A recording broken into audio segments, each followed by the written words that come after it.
Assalamualaikum warahmatullahi wabarakatuh. Perkenalkan, nama saya Rinaldi Sandi dengan NIM 20080016103. Di sini saya akan sedikit menjelaskan mengenai hak asasi manusia untuk memenuhi tugas saya dari mata kuliah Pendidikan Kewarganegaraan. Sebelum masuk pembahasan, saya akan memberikan sedikit pengantar bahwasannya seperti yang kita ketahui bersama, hak ini merupakan unsur normatif yang melekat pada diri setiap manusia yang di dalam penerapannya berada pada ruang lingkup hak persamaan dan hak kebebasan yang terkait dengan interaksi antara individu satu dengan yang lain atau individu dengan instansi. Berbicara terkait masalah HAM adalah sesuatu hal yang seringkali dibicarakan dan dibahas terutama dalam era reformasi ini.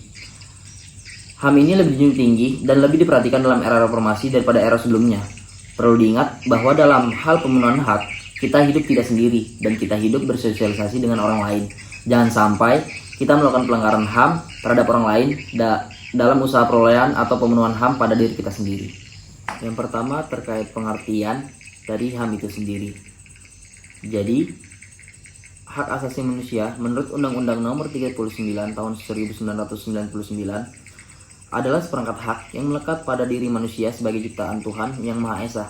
Hak tersebut merupakan anugerah yang wajib dilindungi dan dihargai oleh setiap manusia. Dari pengertian ini dapat saya simpulkan bahwasannya HAM adalah suatu kebutuhan mendasar yang sudah seharusnya dimiliki oleh manusia sejak dirinya dalam kandungan. Selanjutnya yang kedua, macam-macam hak asasi manusia. Yang pertama ada hak asasi pribadi, yang mana hak ini berhubungan dengan kehidupan pribadi setiap orang. Contohnya, kebebasan untuk menyampaikan pendapat, kebebasan untuk berpergian, bergerak, berpindah ke berbagai tempat, dan lain sebagainya. Lalu yang kedua ada hak asasi politik, yang menyangkut kehidupan politik seseorang. Contohnya hak untuk dipilih atau memilih. Yang ketiga hak asasi ekonomi, yang mana hak ini menyangkut hak individu dalam hal perekonomian. Contohnya kebebasan dalam hal jual beli, perjanjian kontrak, penyelenggaraan sewa menyewa, memiliki sesuatu dan memiliki pekerjaan yang pantas. Lalu yang keempat ada hak asasi peradilan, yang mana hak ini untuk memperoleh perlakuan yang sama dalam tata cara pengadilan. Contohnya adalah hak untuk mendapatkan pembelaan hukum, hak untuk mendapatkan perlakuan pemeriksaan, penyidikan, penangkapan, penggeledahan, dan penyidikan antarmuka. Lalu yang kelima hak asasi sosial budaya, yang mana hak ini menyangkut kehidupan masyarakat. Contohnya hak untuk menentukan, memilih, dan melakukan pendidikan, hak untuk pengajaran untuk mendapatkan budaya sesuai dengan bakat dan minat. Lalu yang keenam, hak asasi hukum.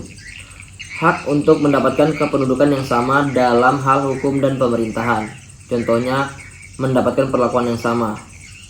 Dan yang terakhir, terkait pelanggaran hak asasi manusia, serta contohnya.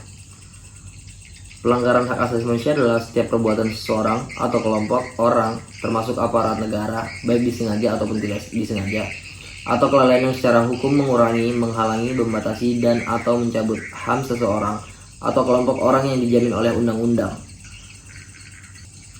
Lalu contoh kasus pelanggaran HAM di Indonesia, yang pertama ada kasus tragedi PKI, ada Petrus penembakan misterius, dan juga tragedi Semanggi. Setelah itu contoh pelanggaran HAM di dunia. Yang pertama ada rezim Benito Mussolini di Italia, dan yang kedua ada rezim Adolf Hitler di Jerman, dan yang ketiga itu ada konflik antara Israel dan Palestina. Oke, dari pembahasan kali ini dapat kita simpulkan bahwasanya HAM adalah hak-hak dasar yang dimiliki oleh manusia sesuai dengan kiprahnya. Setiap individu mempunyai keinginan agar HAM-nya dipenuhi atau terpenuhi. Tapi satu hal yang perlu diingat, bahwa jangan pernah melanggar atau menindas HAM orang lain. Dalam kehidupan bernegara, HAM diatur dan dilindungi oleh Perundang-undangan RI, di mana setiap bentuk pelanggaran HAM baik yang dilakukan oleh seseorang, kelompok, atau instansi, bahkan suatu negara akan diadili dalam pelaksanaan peradilan HAM. Pengadilan HAM menempuh proses pengadilan melalui hukum acara peradilan HAM, sebagaimana terdapat dalam Undang-Undang Pengadilan HAM. Sebagai makhluk sosial, kita harus mampu mempertahankan dan memperjuangkan HAM kita sendiri. Di samping itu, kita juga harus bisa menghormati dan menjaga HAM orang lain. Jangan sampai kita melakukan pelanggaran HAM, dan jangan sampai pula HAM kita dilanggar dan diinjak-injak oleh orang lain. Sekian dan terima kasih.